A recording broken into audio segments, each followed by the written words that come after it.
So Max Horn is going to be the next speaker. He's Group Leader for Additive Manufacturing from the Fraunhofer IGCV. In his presentation, he's going to be looking at the potentially transformative use of multi-material metal additive manufacturing within the dental industry for scalable, precise, and customized dental solutions. So, Max, over to you. Thank you. Thank you very much for the kind introduction. And I think it's a perfect fit to the previous presentation regarding multi-materials. As said in the introduction, I'll be focusing on multi-materials of metal, so multi-metal 3D printing for the dental industry. But before I'm going to start with the applications, allow me to say a few words about myself and the institute I'm coming from to give you an idea why we're doing it and what we're doing. So basically, we are Fraunhofer IGCV Research Institute based in the southern part of Germany, Augsburg. Additive manufacturing, we do indirect process, so sand printing and then casting. And on the right-hand side, the direct processes. And within the direct processes, our strong focus is with multi-material or multi-metal. As you can see from these nice images over there, we're able to combine different materials, different metals, meanwhile also ceramics in the powder bed. For this, we have one of the largest facilities in entire Europe and also one of the biggest machine park with 4 multi-material machines highlighted, just to give you an idea where we are. So we have 2 SLM solutions, Nikon SLM solutions. They have a different concept, but I'll be talking about that in a second. One newly customized AMCM M290 with a robotic arm, and then a Quantity one. And all those machines are able to process 2 to 4 different materials in the powder bed at the same time. So what does it actually mean to create these functionally graded materials or multi-materials? So on the left-hand side, we have a homogeneous composition, the monomaterial FGM functionally graded material, which works basically by having different densities or porosity levels to be adapted to the functionality of the part, what is needed. And the next step is to have multi-material parts, so functionally graded materials with heterogeneous compositions, which means basically you can tailor your part, or you can use the material to tailor the properties of the part to what it has to do.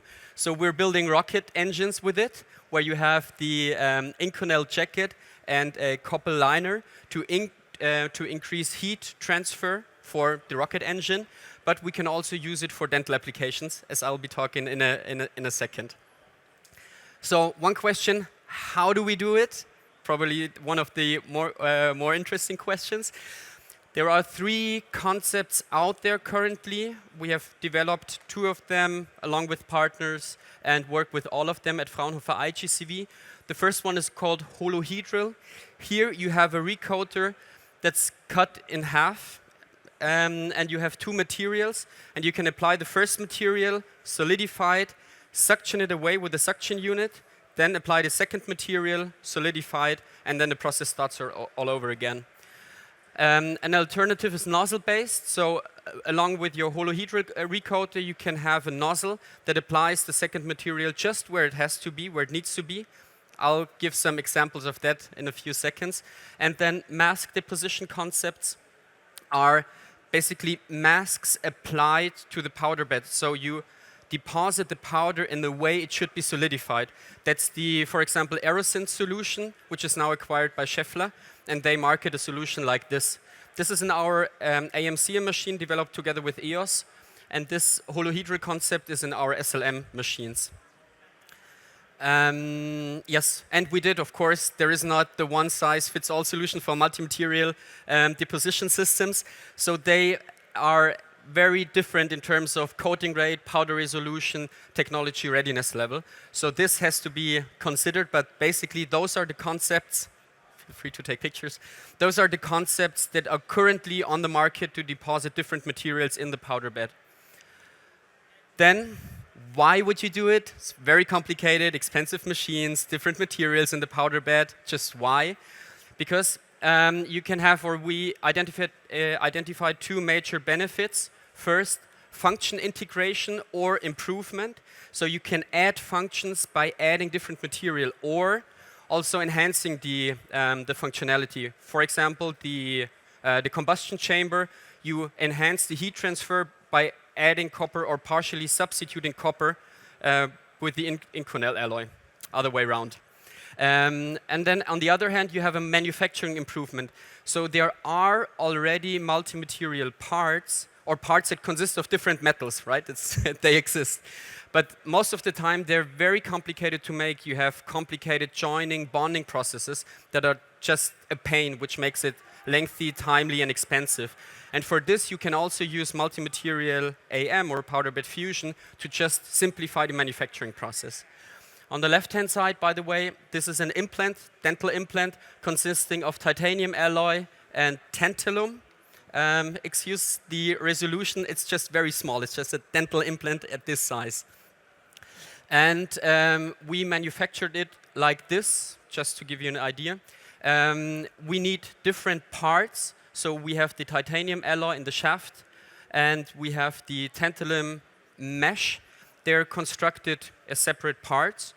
Then they're joined in our CAD software and basically printed by the holohedral process. And then that is the final result. This gives an increased osseointegration thanks to tantalum.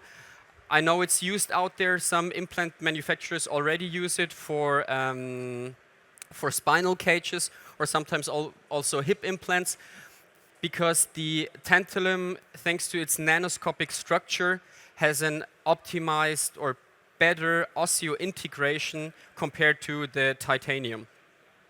It's very expensive, so by multi-material AM, this is a possibility to just add it to the part. This was one of the first tries we did with the material combination at that size. So to give you an idea of how it actually looks like, I brought SEM images. That's how it looks like on the machine. So here you can see a cross-section of the part with the tantalum mesh here and the titanium shaft in the center. This is the SEM image. So we can see it's a proper bonding. We have some limited porosity, which I consider normal at this size. Can be optimized, no doubt about it. But we for sure have a proper bonding between the two materials. We also, for the tantalum, get a resolution that is, for us, sufficient. And you can see by the EDS element maps that the titanium is mostly where it's supposed to be, with a little bit of cross-contamination in the shaft, and the tantalum is just in the mesh. This, of course, needs to be optimized, but it was a first glance, just to give you an idea where this could be going and where we could be in a couple of years. Learning for us, the suction process in a mesh structure is very complicated. So that's basically where the cross-contamination, the part, comes a little bit from, because it's very hard if you have the tantalum mesh to suction away the powder. Then the second application I brought are multi-material dentures, and they were on the last slide before, and I actually have them here.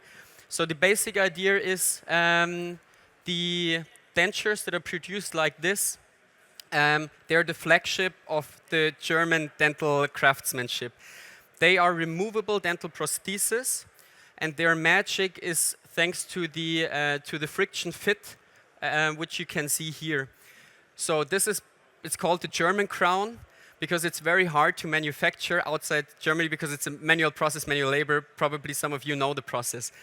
Originally, there is gold or a gold alloy in the surface where the friction between the two materials, you have the primary part here consisting of a cobalt chromium alloy and the secondary part here, that is the gold alloy, that are fit together if you have just a residual dentition of 3 to 4 teeth, for example.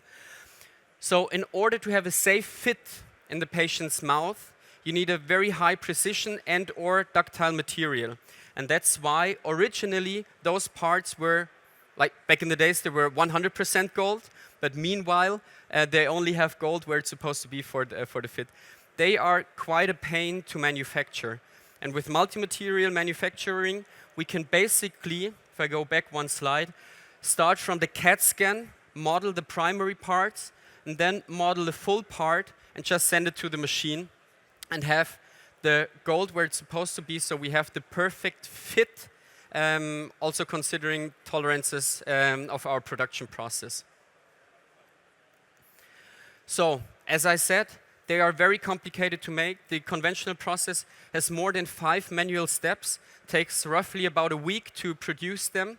And you can see this is an image from the gluing process. So actually there's a dental technician gluing the parts together in the patient's mouth. It's very complicated and it's very timely.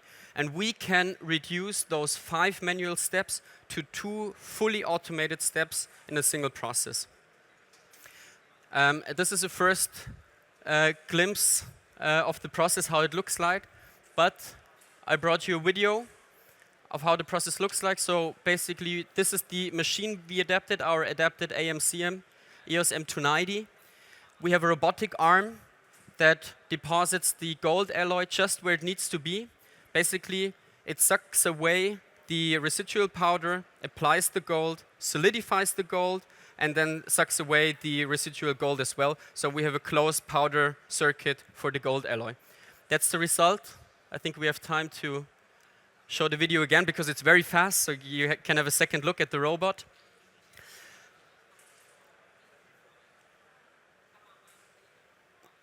And then, as you also saw in the video already, there needs to be post-processing in order to have the perfect fit. The surface roughness that we have in as-built condition is not sufficient to have a safe fit or the perfect fit in the tolerances of plus minus 5 microns. So it has to be machined afterwards. We can do this by an automated 0-point clamping system. So we basically take the part from the AM machine and put it into our dental milling machine, and just the surfaces are then milled to have this tolerance of plus minus 5 microns and to have the safe fit. Feel free to look at the part afterwards, by the way. So, as I said, high precision machining just for the surfaces. This was the first test part of a copper alloy. We can't do all the experiments with gold, as you can imagine, but it also works with gold. So we have the proof here, and we have the proof with us. This is the surface roughness that I was talking about. You all know it from laser powder bed fusion. It's not like it's plus minus or 15 microns roughly, and in order to have the perfect fit we need to machine it. But those are solutions that are existing and that we are using to get this part from the AM machine into the milling machine, and also the software around it to have the perfect positioning in the machine. Afterwards, I mean, they're not handed to patients like this. There, of course, are aesthetics added, but this is a standard process. So basically, the veneering is what dental technicians are doing all the time. This is a standard process, and it works very well with the surface roughness out of the AM process. So this is one of the few remaining manual steps. Maybe in the future it's going to be automated as well. We're working on ideas, but for now we're focusing on the multi-material part of the denture. So veneering and finishing, and then basically it's done.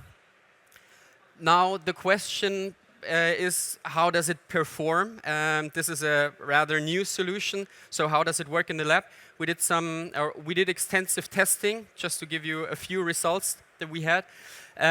We are working together with the LMU Hospital of Munich University, and we are aging the dentures to simulate 0, so as built, then 1, 5, and 10 years of using them, which is the standard process. And then we measure the retention force, because this has to be safely put in the patient's mouth. It mustn't fall out while you're talking or eating, but it should be removable for cleaning or if anything happens with the part. So there is a perfect force of around 5 Newton per part that we have to fit, and we quantified it very much over the lifetime. Maybe I can start the video again. So what you can see here is a fully automated aging. Kurt Erdl developed the machine. It basically puts the denture, or it simulates putting the denture in and out several thousand times per year. So we have the artificial aging of up to 10 years. And then we put the primary part in the denture, and we have a testing machine that just pulls it out. And that's what you can see on the right-hand side. You'll see it in a second. It just plops out. In just a second. There you go. This is artificial saliva, by the way. I found it very interesting. Being a mechanical engineer, I never worked with it, but this is the standard testing process, but I loved it very much that we have the test conditions that we needed. From this machine, you basically get the force and the distance, and we measure the maximum force, and it's aimed at 5 Newton per tooth. So those are first results I can show to you from 2 teeth, 44 and 33, from the denture we produced. We tested 2 forces of attachment. So basically, when you put the denture in, it depends very much on how much force you apply, or basically it influences how well the denture sticks in your mouth. So we tested 40 and 10 Newton, and for the first part, or for the tooth number 44, we are hitting right the 5 Newton target, which is quite perfect. For the other tooth, it has a different geometry. We're slightly above it, and we see an influence of the pressure force. So this is just to give you an idea where we are at the moment, and this has to be adapted by the milling process. So as you can see, the forces we are targeting can be achieved, but at the same time, there still needs work to be done to hit the mark right. As I said, plus minus 5 microns is quite hard to achieve also with gold. And we're right now feeding this information or this type of information back into a CAM process, in our CAM model, to also achieve a consistent 5 Newton for every part. As I said, I'm from Fraunhofer IGCV, but we are commercializing the technology right now by the brand name Fidentis. We are transferring the research and delivering the first patient cases around Easter holidays next year. We are nominated for the Formnext Rookie Award, and I'd be very happy if you like the technology, if you like the presentation, if you could give us a vote for the solution we're about to commercialize. We are fully funded till the end of the next year. As I said, I'm still with Fraunhofer. We're transferring the innovation and the result right now, and first patient cases should be delivered around the Easter holidays of next year. Which brings me to the end of my presentation. I'm glad you stayed with us, and again, a very small, very small question. If you had the time, if you could vote for us, that helped us a lot. Means a lot. Thank you very much.